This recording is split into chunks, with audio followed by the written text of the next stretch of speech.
سيد المرسلين وعلى آله وأصحابه أجمعين أما بعد أعوذ بالله من الشيطان الرجيم بسم الله الرحمن الرحيم قل إن كنتم تحبون الله فاتبعوني يحببكم الله ويغفر لكم ذنوبكم والله غفور رحيم صدق الله العظيم قال النبي صلى الله عليه وسلم من سره أن يحب الله ورسوله أو يحبه الله ورسوله فليصدق في حديثه إذا حدث وليؤد أمانته إذا تؤمن وليحسن جوار من جابره أو كما قال عليه الصلاة والسلام۔ بزرگوں اور دوستوں، دینی اور اسلامی بھائیوں، یہ مہینہ ربیع الاول کا چل رہا ہے، جس کے بارے میں ہم سب بخوبی واقف ہیں، جانتے ہیں کہ اس ماہ میں جناب محمد الرسول اللہ صلی اللہ علیہ وسلم کی ولادت ہوئی ہے، اور جس کے نتیجے میں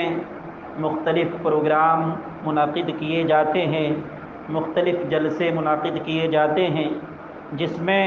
نبی پاک صلی اللہ علیہ وسلم کی زندگی کے مختلف گوشوں کو اور ان کی زندگی کے مختلف زاویے کو ہمارے سامنے ذکر کیا جاتا ہے، اور بنیادی مقصد یہ ہوتا ہے کہ ہماری زندگی نبی پاک صلی اللہ علیہ وسلم کی زندگی کے مطابق ہو جائے۔ میرے بزرگوں اور دوستوں، جس طریقے سے ہمیں یہ بات معلوم ہے کہ اس ماہ مبارک کے اندر اللہ کے نبی صلی اللہ علیہ وسلم کی پیدائش ہوتی ہے، جس کے جشن کے طور پر، خوشی کے طور پر مختلف جلسے جلوس منعقد کیے جاتے ہیں، اسی طریقے سے یہ بات بھی ذہن میں رہنی چاہیے کہ اسی ماہ کے اندر نبی پاک صلی اللہ علیہ وسلم اس دنیا سے پردہ بھی فرمائے۔ یہ دونوں باتیں اسی ماہ کے اندر پیش آئی ہے، ولادت کا واقعہ بھی اور وفات کا واقعہ بھی۔ تو ایک طرف جشن منانا، خوشی کا اظہار کرنا، اور دوسری طرف نبی پاک صلی اللہ علیہ وسلم کے وفات کو ذہن میں رکھنا، دونوں کو اگر اپنے سامنے رکھا جائے اور غور کیا جائے تو انسان خود اس نتیجے پر پہنچ جائے گا، کیا یہ موقع ایسا ہے کہ جشن منایا جائے، خوشی منایا جائے، یا صرف ایک پہلو کی بنیاد پر خوشی اور جشن کے جلسے منعقد کیے جائے؟ انسان خود سوچ سکتا ہے اور اس بارے میں غور کر سکتا ہے۔ اللہ کے نبی صلی اللہ علیہ وسلم کی ولادت پر خوشی کا منا لینا، خوشی کا اظہار کرنا، یہ ایک فطری چیز ہے، ہر ایک انسان کے دل میں یہ داعیہ پیدا ہوتا ہے اور یہ ہونا چاہیے۔ لیکن اس شریعت مطہرہ کا امتیاز یہ ہے کہ شریعت نے تمام چیزوں کے طریقے بھی متعین کیے ہیں۔ انسان خوشی کس طریقے سے منائے، غم کا پہاڑ اگر ٹوٹے تو اس کو کس طریقے سے انگیز کرے اور اس کا سامنا کرے، تمام طریقے خود نبی پاک صلی اللہ علیہ وسلم نے واضح فرما دیے ہیں۔ انسانوں کے خواہشات کے مطابق کسی چیز کو نہیں رکھا ہے کہ انسان اپنے من اور خواہش کے مطابق جس انداز سے چاہے خوشی کی محفلیں اور خوشی کے جلسے اور جلوس منعقد کرے۔ خوشی کا اظہار اس سے شریعت منع نہیں کرتی ہے، لیکن جس طریقے کا ہم انتخاب کرتے ہیں، جس طریقے کے مطابق ہم خوشی کا اظہار کرتے ہیں، یقیناً وہ طریقہ شریعت مطہرہ نے اس کی اجازت نہیں دی۔ میرے بزرگوں اور دوستوں، اس موقع پر ایک بات بڑی شدومت کے ساتھ ذکر کی جاتی ہے کہ ہم کو نبی پاک صلی اللہ علیہ وسلم سے عشق ہے، محبت ہے، تعلق ہے۔ ہر ایک انسان کو محبت ہونی چاہیے اور اس کا اظہار بھی کرنا چاہیے۔ اگر کسی کے دل میں اللہ کے نبی صلی اللہ علیہ وسلم کی محبت پیدا نہیں ہوئی ہے تو اس کا ایمان مکمل نہیں ہے۔ لا یؤمن احدکم حتی اکون احب الیہ من والدہ وولدہ والناس اجمعین، کہ تم میں سے کوئی شخص مومن کامل اس وقت تک نہیں ہو سکتا جب تک کہ میں ان کے تمام چیزوں سے زیادہ محبوب نہ ہو جاؤں۔ اولاد سے، والدین سے، تمام لوگوں سے، اور بعض روایت میں یہ ہے کہ ان کی جان سے زیادہ میں محبوب نہ ہو جاؤں۔ اگر یہ صفت پیدا نہیں ہو رہی ہے تو کسی انسان کا ایمان مکمل نہیں ہے۔ محبت کرنا، تعلق کا اظہار کرنا، عشق کرنا، یہ تو ایمان کامل کی علامت ہے۔ اگر ذرہ برابر اس میں کچھ کمی پیدا ہوتی ہے تو اس کا ایمان خطرے میں۔ لیکن میرے بزرگوں اور دوستوں، اس کے ساتھ ساتھ یہ بات بھی ذہن میں رکھنے کی ہے کہ محبت کہتے کس کو ہیں، محبت کا اصل معیار کیا ہے، محبت کی بنیاد اور میزان کیا ہے۔ ایک محبت تو وہ ہے کہ انسان اپنی زبان سے یہ کہتا ہے مجھے آپ سے بڑا عشق ہے، مجھے آپ سے بڑا تعلق ہے، میں آپ کو دل و جان سے چاہتا ہوں، لیکن جب بات آتی ہے کسی غم کے موقع پر ساتھ دینے کی تو پھر ان کا کوئی ساتھ نہ دے، ان کی بات نہ مانے، ان کی اطاعت و فرمانبرداری نہ کرے، تو پھر یہ محبت نہیں ہے، یہ ایک جھوٹا دعویٰ ہے۔ والدین سے محبت کرنا، ان کے ساتھ اچھا سلوک کرنا، یہ عبادت کی چیز ہے۔ شریعت مطہرہ نے بڑی تاکید کے ساتھ اس کو بیان کیا ہے۔ اللہ کا ایک بندہ یہ کہتا ہے کہ میں والدین سے بہت محبت کرتا ہوں، ان سے مجھے عشق جیسا تعلق ہے، بسا اوقات میں اولاد سے زیادہ پیار کرتا ہوں، لیکن والدین میں سے کوئی ایک 12 بجے رات میں بیمار ہو جائے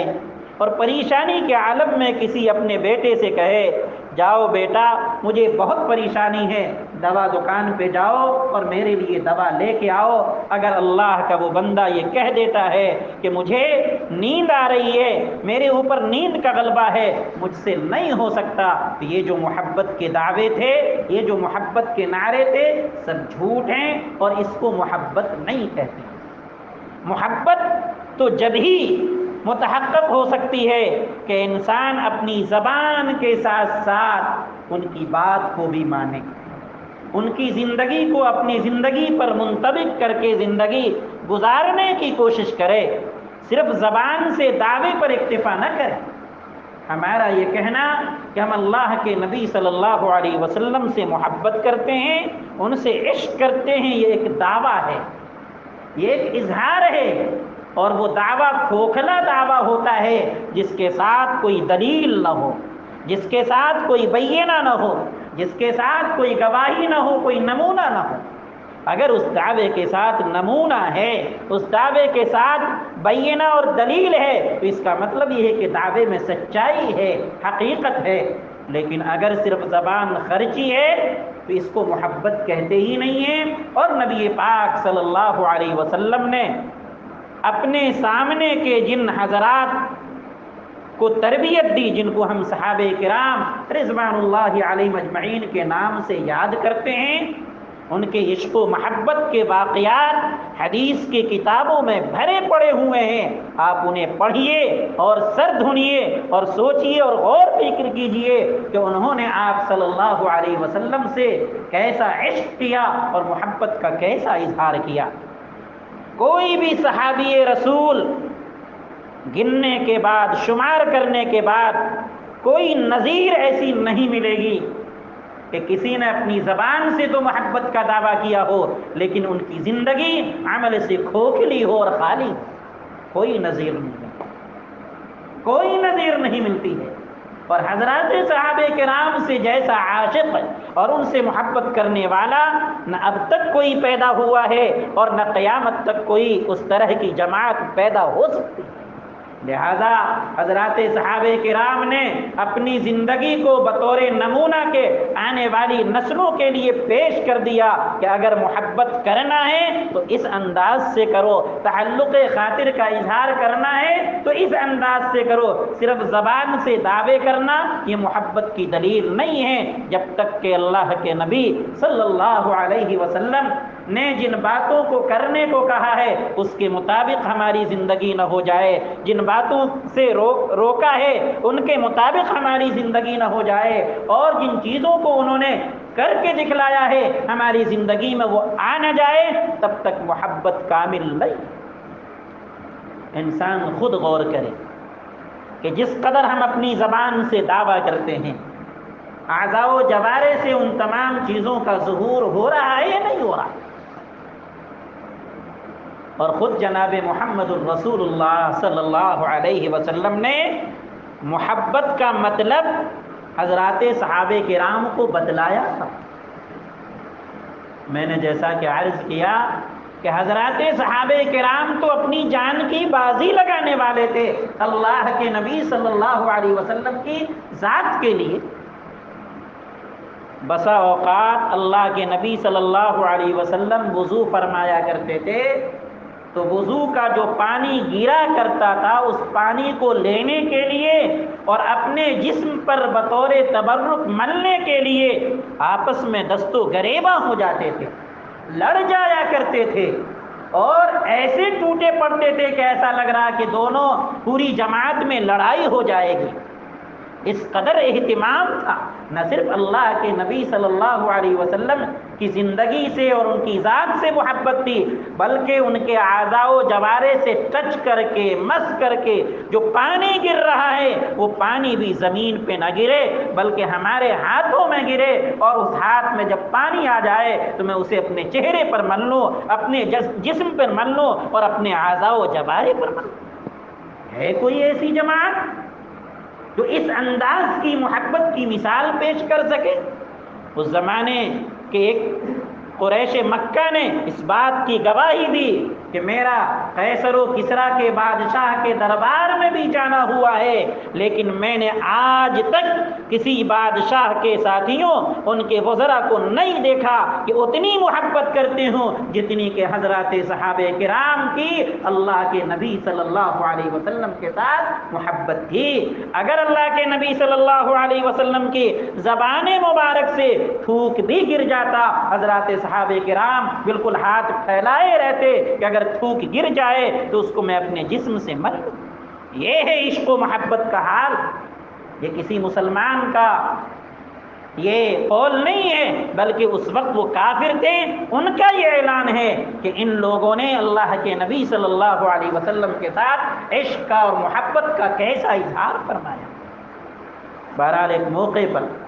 حضرات صحابہ کرام اللہ کے نبی صلی اللہ علیہ وسلم جب وضو کرنے لگے تو سب لوگوں نے بھیڑ لگا لی کہ ایک قطرہ پانی زمین پر نہیں گرے گا۔ سب نے ہاتھ پھیلا، پانی میرے ہاتھ پہ گرے گا اور اس کو میں اپنے جسم پر مل دوں۔ ظاہر ہے کہ انسانی فطرت کا تقاضا یہ ہے کہ ایک انسان ہو، ان کے سامنے سینکڑوں افراد ہو اور ان کے وضو کے پانی کو لینے کے لیے بھیڑ لگائے ہوں۔ انسان کی فطرت میں تھوڑا بہت تو کچھ آئے گا کہ میں بڑا ہوں، لیکن اللہ کے نبی صلی اللہ علیہ وسلم کی ذات ستودہ صفات پوری انسانیت کے لیے نمونہ تھی، اسوہ کاملہ اللہ کے نبی صلی اللہ علیہ وسلم کی زندگی کو بنایا ہے۔ اللہ کے نبی صلی اللہ علیہ وسلم نے اس موقع پر حضرات صحابہ کرام کو مخاطب کر کے فرمایا ما یحملکم علی ھذا، ارے بتاؤ تو صحیح یہ تم کیوں کر رہے ہو، اس قدر بھیڑ کیوں لگائے ہوئے ہو؟ حضرات صحابہ کرام سچے تھے، انہوں نے کہا حب اللہ ورسول، بس اللہ کی محبت اور آپ کی محبت چونکہ غالب ہے، ان دونوں کی محبت کی بنیاد پر میں یہ کر رہا ہوں۔ اللہ کے نبی صلی اللہ علیہ وسلم خاموش نہیں ہوئے، یہ نہیں کہا کہ تم نے بہت اچھا کام کیا اور یہی محبت ہے، اس کے علاوہ محبت کی اور کوئی شکل نہیں ہے، نہیں۔ اللہ کے نبی صلی اللہ علیہ وسلم نے کچھ عملی چیزیں بیان کی، کہا صرف یہی محبت نہیں ہے بلکہ محبت یہ ہے کہ اپنی زندگی میں یہ 3 چیزیں کر لو۔ من سرہ ان یحب اللہ ورسولہ او یحبہ اللہ ورسولہ فلیصدق فی حدیثہ اذا حدث، جس کسی انسان کو اس بات سے خوشی ہو کہ وہ اللہ سے محبت کر رہا ہے، اللہ کے رسول سے محبت کر رہا ہے، یا اللہ ان سے محبت کر رہا ہے، یا اللہ کے رسول ان سے محبت کر رہا ہے، اگر کسی انسان کو اس بات سے خوشی ہو، فرحت و شادمانی ہو کہ اللہ مجھ سے محبت کر رہا ہے، اللہ کے رسول مجھ سے محبت کر رہا ہے، تو انہیں 3 باتیں کرنی۔ تین چیزیں انجام دینی ہوگی، اگر وہ تین باتوں کو کر لے گا تو صحیح معنوں میں وہ اللہ سے اور اللہ کے رسول صلی اللہ علیہ وسلم سے محبت کرنے والا سمجھا جائے۔ نمبر ایک، جب بھی گفتگو کرے، بات چیت کرے تو سچ بولے، جھوٹ تو بہت دور کی بات ہے، جھوٹ کا شائبہ بھی نہ ہو، جھوٹ کا شائبہ بھی نہ ہو۔ انسان خود غور کرے، شریعت مطہرہ کی پوری بات اس کے اندر آ گئی۔ ہم نے قرآن کے مضامین کو پڑھا ہے، سمجھا ہے، اور نہیں تو کم سے کم ہم نے سنا ہے، لہذا وہ بھی ایک طرح کا وعدہ ہے کہ ہم نے یہ وعدہ کیا ہے کہ قرآن کے مطابق عمل کریں گے۔ اگر اس وعدے کی خلاف ورزی ہو رہی ہے تو یہ بھی کذب بیانی کی ایک شکل ہے، جھوٹ کی ایک شکل ہے۔ اللہ کے نبی صلی اللہ علیہ وسلم بیان فرما رہے ہیں کہ زندگی کے کسی گوشے میں، زندگی کے کسی کونے میں اگر تم جب بھی گفتگو کا موقع آئے، بات کرنے کا موقع آئے، عمل کے ذریعے کوئی اچھی بات بتلانے کا موقع ملے، سچ بولنا، جھوٹ نہیں۔ انسان خود غور کرے کہ ایک وہ انسان جو اپنی زبان سے محبت رسول کا دعویٰ تو کر رہا ہے، کیا ان کی زندگی میں جھوٹ سے پرہیز ہے یا نہیں؟ کس بیانی ان کی زندگی میں ہے یا نہیں ہے؟ انسان خود غور کرے۔ اور دوسری بات یہ بیان فرمائی، وَلْيُؤَدِّ أَمَانَتَهُ إِذَا تُؤْمِنَ، اور اگر تم کو کسی نے امین بنایا ہے تو اپنی امانت کے ساتھ خیانت مت کرنا، امانت کو حق امانت کے ساتھ اس کو ادا کر دینا۔ امانت کا تو ایک سادہ سا مطلب یہ ہے کہ ہم کو کسی نے کچھ پیسے رکھنے کو کہا، یہ امانت ہے، ہم اس میں کچھ بھی نہ کریں، بلکہ جب وہ مانگے جس طریقے سے دیا تھا اس کو واپس کر دیں۔ امانت کا ایک مفہوم تو یہ ہے، لیکن امانت کا ایک وسیع مفہوم یہ ہے کہ پوری کی پوری شریعت امانت ہے، پورا کا پورا قرآن امانت ہے، پوری کی پوری حدیث امانت ہے، قرآن کے پورے مضامین یہ امانت ہے۔ اللہ رب العزت نے شریعت مطہرہ کی ذمہ داری ہمارے اوپر ڈالی ہے، یہ امانت ہے۔ اب انسان خود غور کرے کہ اس امانت کی ذمہ داری ہم کس انداز سے کر رہے ہیں۔ کیا امانت داری کے ساتھ کر رہے ہیں، سچائی کے ساتھ کر رہے ہیں، یا اس میں خیانت کر رہے ہیں؟ قرآن کے مطابق زندگی گزارنا یہ امانت ہے، اگر قرآن کے مضامین کے خلاف زندگی گزر رہی یہ خیانت ہے۔ حدیث کے مطابق زندگی گزارنا یہ امانت ہے، حدیث کے خلاف زندگی گزرتی ہے یہ خیانت۔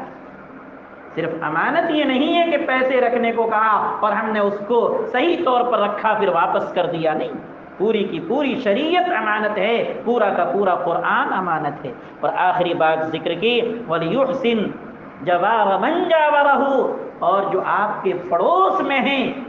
خواہ وہ کافر ہو، مسلمان ہو، کسی خاندان سے اس کا تعلق ہو، نچلے طبقے سے اس کا تعلق ہو، جیسا کہ ہماری سوچ ہے، چاہے جس خاندان سے اس کا تعلق ہو، جس مذہب سے اس کا تعلق ہو، آپ ان کے ساتھ اچھائی کے ساتھ سلوک کیجئے، اچھا سلوک کیجئے، آپ کی ذات سے انہیں کوئی تکلیف نہ پہنچے۔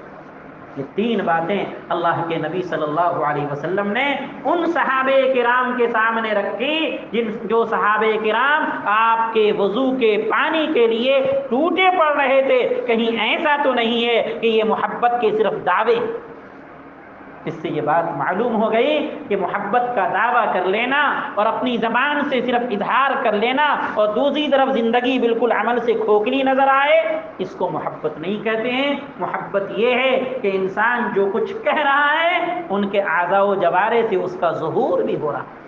اللہ تبارک و تعالیٰ سے دعا کیجئے کہ اللہ تبارک و تعالیٰ ہم کو بھی اور آپ کو بھی اور پوری انسانیت کو نبی پاک صلی اللہ علیہ وسلم سے سچی اور پکی محبت نصیب فرمائے۔ اللہ ہمیں بھی اور آپ کو بھی عمل کی توفیق عطا فرمائے۔ وآخر دعوانا الحمد للہ۔